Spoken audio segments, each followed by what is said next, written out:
Bem-vindos a mais um dia de dieta do Cordeiro, aqui servido por mim, Marina Maprilhan com Ruian. Estamos seguindo na primeira parte do livro O Cordeiro Marinado em Porções e hoje estamos prosseguindo com o compartilhar dos evangelhos neste 12º capítulo. Aqui o Senhor ainda será nosso personagem em foco, não mais como o menino Jesus, nem como o Senhor, nem como o Mestre, mas como o Filho de Deus, Jesus Cristo. E mais uma vez, a sequência desses capítulos também acompanhou a sequência dos acontecimentos e mensagens que eu tenho vivido. Continuando a ligar uma coisa na outra neste bordado perfeito que o Espírito vem desenhando no meu aprendizado com ele. Recapitulando, no vídeo passado, nós vimos claramente nos evangelhos os dois lados que Jesus encarou enquanto compartilhava a mensagem do reino. O lado receptivo dos que viam nas palavras de Jesus a provisão para as necessidades da alma por meio da tristeza, segundo Deus, que produzindo arrependimento os levaria à transformação e purificação dos seus pecados, e o outro lado negativo, dos que censuravam e rejeitavam as advertências de Jesus, recebendo-as como condenação para os seus erros por meio do endurecimento do coração, preferindo calar a voz da justiça e apagar a luz que denunciava suas trevas camufladas na falsa alegria de suas danças em festas assassinas. Uau! E dadas as devidas proporções, nós também temos que encarar esses dois fatos ao compartilharmos o Evangelho. Como senti na pele na semana passada, mas é a triste realidade para todos nós. Foi quando então começou mesmo a subir aos meus pensamentos as questões. Será que fui mesmo severa demais? Será mesmo que estou sendo legalista no meu mau sentido? Será que faltaram graça e misericórdia na minha postura? Peguei pesado, mas sinceramente não me convenci em responder com sim nenhuma dessas abordagens. Até que surgiu o tema da lição da célula desta semana, o Evangelho da Misericórdia. Hum? Fala Deus. E ele falou. E quero compartilhar aqui o que ele falou quando me deparei com o capítulo 2 de João, o qual seria o próximo na sequência aqui das nossas páginas, né? Nesta porção da palavra é narrado dois acontecimentos aparentemente antagônicos, mas profundamente equilibrados, onde Jesus compartilha seu caráter divino, bom e severo, de acordo com Romanos 11:22, que diz: considerai a bondade e a severidade de Deus. Eu sonho em escrever um livro com essas considerações também. Um ano eu já escrevi também como o Cordeiro, eu escrevi um ano, então são 52 capítulos sobre a bondade e a severidade de Deus. É muito interessante, mas vai ficar para um futuro aí, quem sabe próximo. Vamos examinar o exemplo da postura de Jesus aqui, à luz de Êxodo 20:5 e 6, que diz: Eu, o Senhor teu Deus, sou Deus zeloso, que visito a iniquidade dos pais nos filhos, até a terceira e quarta geração daqueles que me odeiam. E faço misericórdia a milhares dos que me amam e aos que guardam os meus mandamentos, que é exatamente a versão do Antigo Testamento de Romanos 11:22 e 23, que está no Novo Testamento, sobre o caráter imutável do mesmo Deus e sendo Jesus seu filho, naturalmente puxou as características de caráter do próprio Pai Celestial. Então, vamos analisar. Vejamos. Primeiro, nessa passagem, Jesus transforma água em vinho. Bondoso e misericordioso, do verso 1 ao 11, sem deixar de ser zeloso e severo. Conta-se que então Jesus estava numa festa de casamento, de âmbito social, onde presenciou uma necessidade dos noivos, uma falta que naquelas circunstâncias eles não poderiam suprir.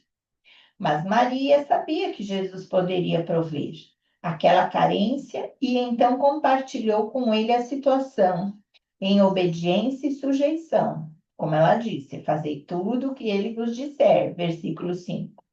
E Jesus, o bondoso e misericordioso, depois de parecer um tanto severo na resposta para sua mãe, com todo o seu zelo e cuidado, realizou o seu primeiro sinal nas bodas de Caná da Galileia, restituindo e promovendo a alegria de duas famílias que estavam celebrando a união de seus filhos pelo matrimônio. Este primeiro ponto, então, ficou revelada a bondade e a misericórdia do Senhor Jesus, não foi? Mas e o segundo ponto?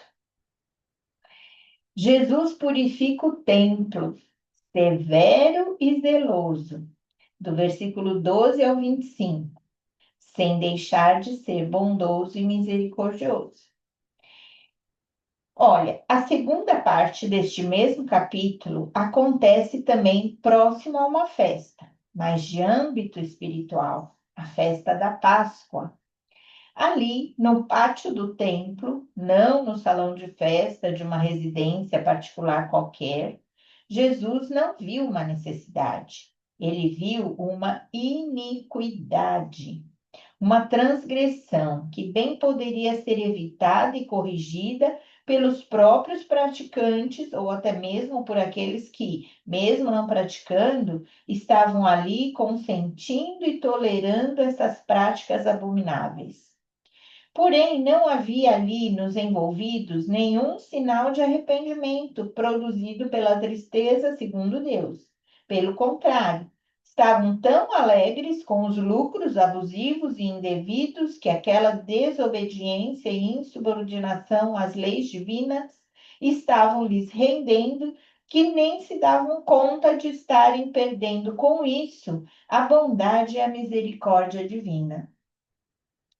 Diante de tal afronta aos três grandes símbolos da fé dos judeus, estabelecido pelo próprio Deus, seria o templo, o sábado e o sacrifício, Jesus, o severo e zeloso, creio que movido por uma ira santa, como dizem, virou as mesas, espantou os animais, espalhou as moedas e expulsou os cambistas, purificando o templo em obediência ao que dizem Jeremias 7:11, Isaías 56:7, Salmo 69:9, entre outras, que dizem respeito ao zelo pela casa de seu pai. E nem assim houve arrependimento. Antes, ainda o enfrentavam com petulância e rebeldia, desafiando sua autoridade. Mas Jesus novamente me ensinou pelo seu exemplo, inabalável, sendo irredutível a sua posição quanto aos valores e princípios inegociáveis e absolutos.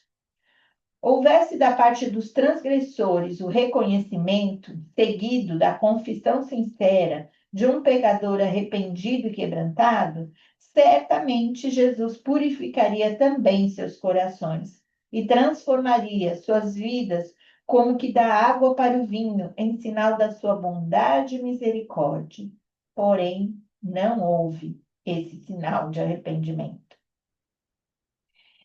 Que como filha de Deus, eu também revele o caráter equilibrado como Jesus na provisão misericordiosa e bondosa diante das necessidades humanas desprovidas de autoajuda, bem como na correção severa e zelosa diante de transgressões intencionais de rebeldia e ambição humana resistentes à ajuda do alto.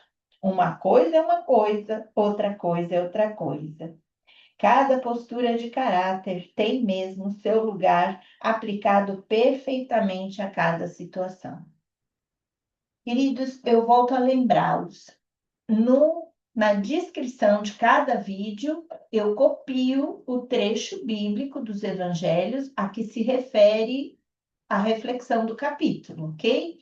Então, nesse capítulo, nós comentamos a passagem que, se talvez porventura alguém esteja ouvindo e nunca leu essa passagem, não vai entender. Então, eu recomendo fazer sempre a leitura também da base bíblica, que está copiada aí na descrição do vídeo.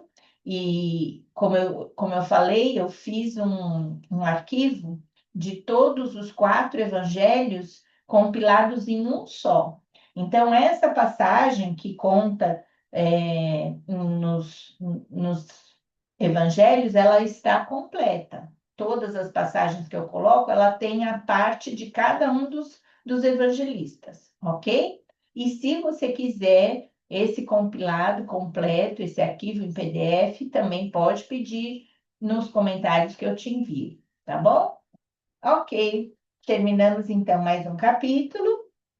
E semana que vem não, amanhã, vocês me perdoem se às vezes vocês ouvirem semana a semana, porque como eu falei, né, todo livro está escrito em semanas, porque foi assim originalmente feito, mas aqui é diariamente. Então, amanhã estaremos no capítulo sobre Nicodemos. Não perca, espero você.